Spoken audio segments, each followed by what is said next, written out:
A cross floated into the box, the kind of cross that used to feel like a guaranteed goal, the kind that for almost 2 decades belonged to Cristiano Ronaldo before anyone else. The defenders looked beaten, the space was there, the moment was there, but Ronaldo never attacked it. He barely moved. No explosive leap, no violent burst toward the ball, just hesitation. And for a split second, something felt completely wrong, because this wasn't a missed chance. It was a glimpse of a reality that Portugal may have spent years trying not to acknowledge. And the deeper you look into Portugal's World Cup opener against the Democratic Republic of Congo, the harder that reality becomes to ignore, especially when you compare it to what happened just days earlier. While Ronaldo struggled to leave a mark on the game, Lionel Messi delivered a hat trick. At an age when football is supposed to be taking things away from you, Messi looked sharper, lighter, and more decisive than ever.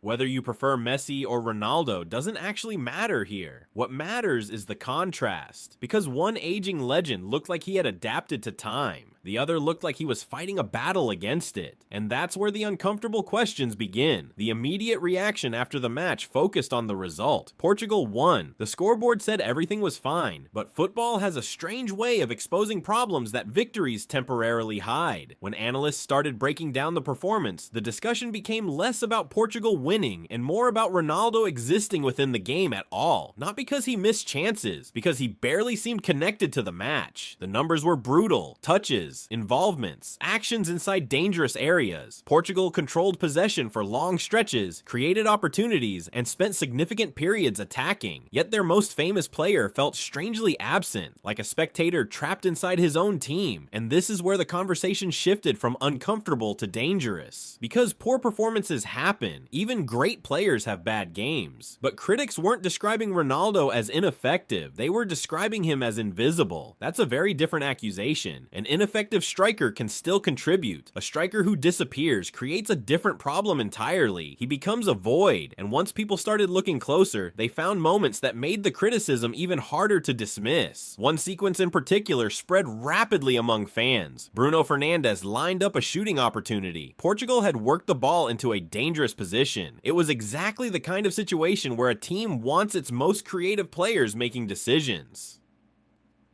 Then came the collision, the confusion, the interruption. Instead of helping the attack, Ronaldo appeared to get in the way of it. It was one moment, one incident, but it triggered a much larger discussion because suddenly people weren't asking whether Ronaldo was helping Portugal. They were asking whether he was actively hurting them, and that is a question nobody wanted to ask a few years ago. The criticism didn't stop at physical decline. In many ways, that's the easiest explanation. Athletes age, bodies slow down, reaction times fade. That's normal. What worried people was something else. The decision-making, the behavior, the constant demand to remain at the center of every attack, the feeling that every possession somehow had to flow through him regardless of whether he was the best option. And once that idea enters the conversation, another question appears immediately. If everyone can see it, why is he still playing this role? Why does Portugal continue building around him? That's when attention moved away from Ronaldo and toward the man standing on the touchline, Roberto Martinez. Because managers make decisions, managers choose lineups, managers choose systems, managers decide who starts and who sits. At least that's how it's supposed to work. Yet after the match, a growing number of observers reached the same conclusion. It didn't look like Ronaldo was adapting to Portugal. It looked like Portugal was adapting to Ronaldo. And that changes everything, because now the issue isn't an aging superstar. It's an entire football structure bending itself around one aging superstar.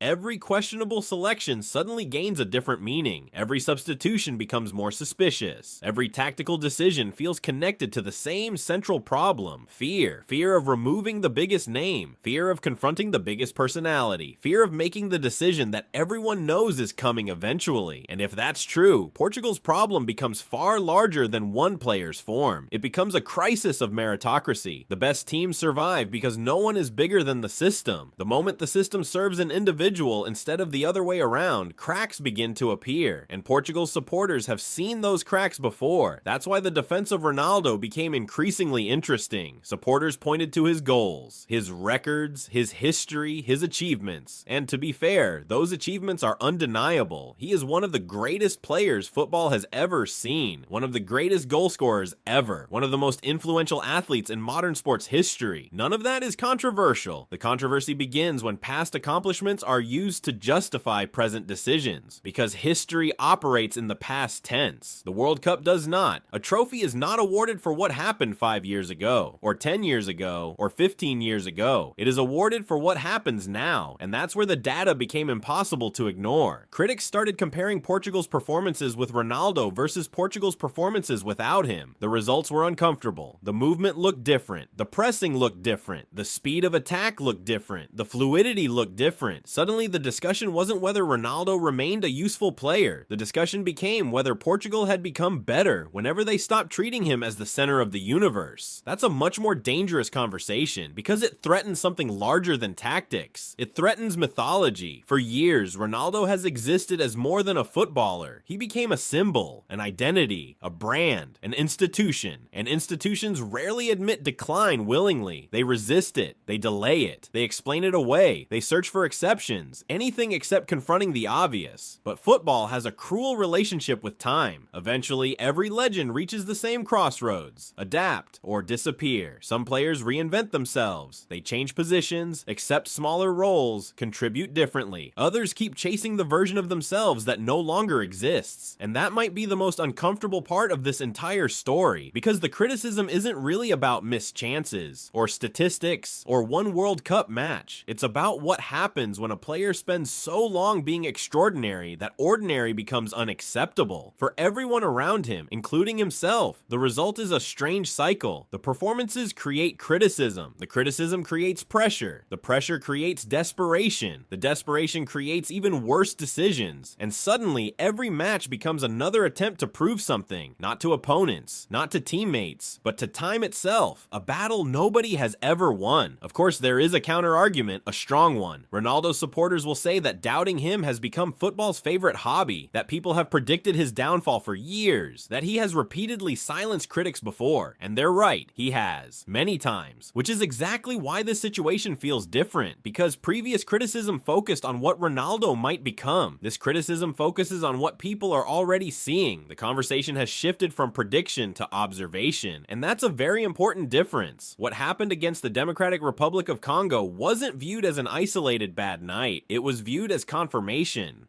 Confirmation of concerns that have been building for years. Confirmation that the decline may no longer be theoretical. Confirmation that Portugal's biggest challenge might not be finding Ronaldo's replacement.